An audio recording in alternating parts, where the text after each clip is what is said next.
കേന്ദ്ര വിദേശകാര്യമന്ത്രി doctor S ജയശങ്കറിന് കുവൈറ്റിൽ സ്വീകരണം. ഒരു ദിവസത്തെ സന്ദർശനത്തിനാണ് മന്ത്രി കുവൈറ്റിലെത്തിയത്. വ്യാപാരം, നിക്ഷേപം, സുരക്ഷ അടക്കമുള്ള വിഷയങ്ങളിലെ സഹകരണം ചർച്ചയായി.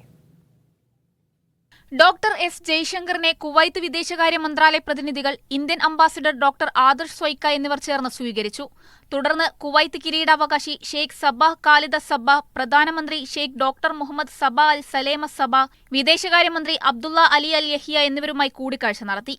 രാഷ്ട്രപതി ദ്രൗപദി മുർമുവിന്റെയും പ്രധാനമന്ത്രി നരേന്ദ്രമോദിയുടെയും ആശംസകൾ എസ് ജയശങ്കർ കുവൈത്ത് ഭരണാധികാരികൾക്ക് അറിയിച്ചു. രാഷ്ട്രീയം, വ്യാപാരം, നിക്ഷേപം, ഊർജ്ജം, സുരക്ഷ, സാംസ്കാരികം, കോൺസുലാർ തുടങ്ങി ഇരു രാജ്യങ്ങളും തമ്മിലുള്ള ഉഭയകക്ഷി ബന്ധത്തിന്റെ വിവിധ വശങ്ങൾ കൂടിക്കാഴ്ചയിൽ ചർച്ചയായി. പരസ്പര താൽപര്യങ്ങളുള്ള പ്രാദേശിക, അന്തർദേശീയ വിഷയങ്ങളിലെ വീക്ഷണങ്ങളും ചർച്ചയിൽ കൈമാറി. ക്ഷണിക്കപ്പെട്ട ഇന്ത്യൻ കമ്മ്യൂണിറ്റി പ്രതിനിധികളുമായി ഡോക്ടർ എസ് ജയശങ്കർ കൂടിക്കാഴ്ച നടത്തും. Media 1 Kuwait city.